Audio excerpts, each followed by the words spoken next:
Anécdota. ¿Alguna anécdota que caracteriza a Taller que quieran contar? Más bien yo quiero decir algo a favor de la colaboración intelectual en general, de ser capaz de asociarse con alguien a hacer un trabajo cuando se tiene una buena idea. La tendencia yo creo que es agarrarla y meterla debajo del escritorio para que no venga alguien y la vea. ¿Qué es lo que Armando hizo con de esconderla? Porque ese libro yo estoy seguro que jamás hubiera aparecido. Yo la primera vez que le oí hablar de ese libro fue el año 65, anda por ahí una fotito chica que nos sacamos en el fondo del patio de su casa, que la foto la tomó su hermanita menor, ¿cómo se llama? Sara, claro. Que era muy niña en ese tiempo, y él ahí me detalló, faltó que me diera el índice nomás de ese libro, La Invención de Chile. Él tenía la película clara de lo que iba a hacer, pero yo estoy seguro que jamás lo hubiera hecho. ¿En qué año dices tú que salió ese comentario? El artículo del Árbol de Letras es más o menos del año 68, el artículo del Árbol de Letras, que se llama la Invención de Chile. Sí. 68, 69. Bueno, esa no es en realidad una anécdota, pero yo creo que ese tipo de cosas, en ese tipo de cosas hay que ocupar el tiempo que en las conversaciones literarias se gasta en pelear a la gente, otra cosa. Ahora voy a seguir con no sé si anécdotas, los recuerdos que no se usarían en un homenaje, pero mi padre fue un hincha, así como desde chico, que me lo tiraba por la cabeza como ejemplo. Un admirador absoluto de Jorge Teller, hijo del amigo Fernando. Hasta que un día le tocó, mi padre alojando en la casa de los abuelos, en Lautaro, los dos eran contadores y se combinaban trabajo y se metían en cuestión. Le tocó ver la partida, un fin de vacaciones de verano, de tu padre y tu madre, de Jorge y Sibila.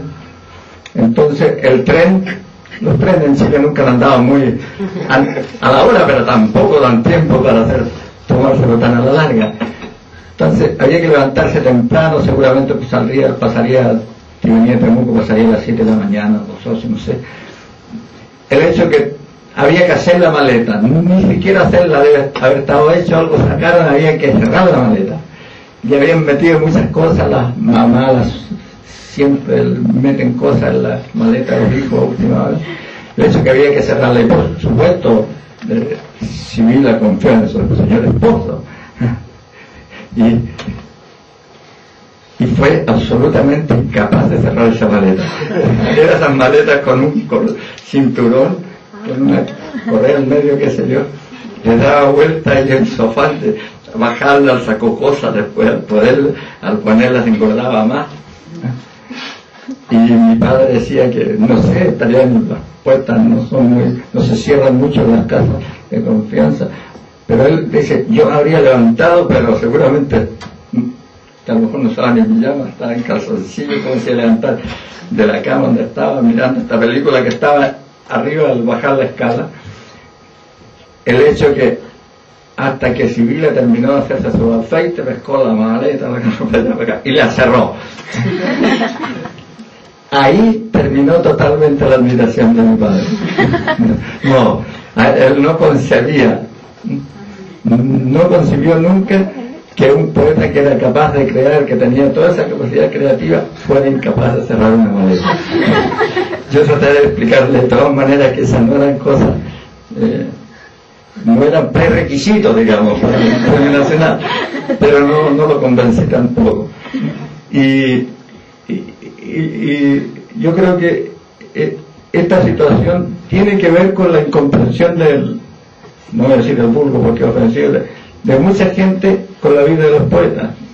Pero ¿cómo va a ser inteligente si no hizo tal cosa? Yo creo que tú tendrás esa misma opinión, pero parecía absolutamente poco diestro en las labores manuales diarias para sobrevivir en el mundo.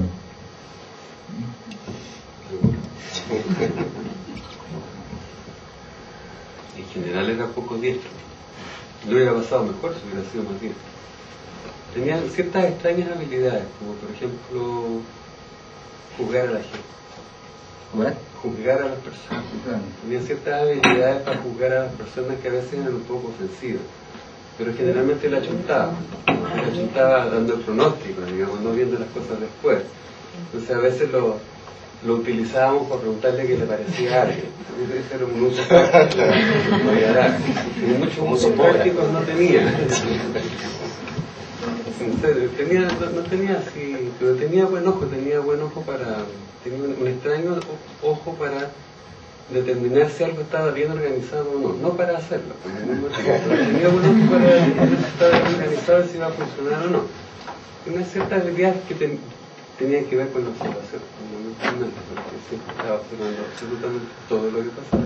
Pero esas ya son habilidades intelectuales, porque para organizar lo que hizo Blas Alfredo, desde luego tenía grandes habilidades. Pero, digo, la Jimenita, por ejemplo, que era la que mandaba las cartas. Pero era poco diestro y era muy poco práctico. Y la vida cotidiana se le hacía difícil en general. Es que es difícil la vida cotidiana. Es complicado. No era fácil. Los tiempos que vivía solo le costaba mucho. Un par de veces solo y le costaba muchísimo. No duraba mucho solo, felizmente. Pero le costaba mucho solo. Tenía una cabeza muy grande y no tenía mucha conciencia de que existía algo más que eso. Eso parte del cuerpo.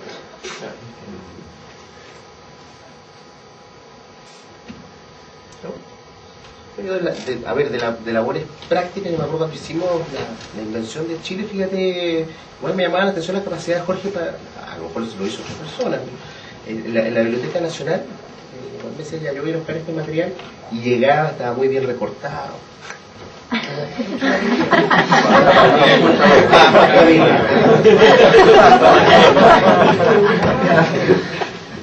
Pero eso también es una habilidad. Es que tenía como mucho ángel, entonces la gente le tenía cariño y tenía una capacidad organizatoria igual hacia el final buena. A él le gustaba como tirar las ideas, un brainstorm. Una tormenta permanente. Bueno, antes de cerrar este diálogo quisiéramos abrir la posibilidad para que el público preguntara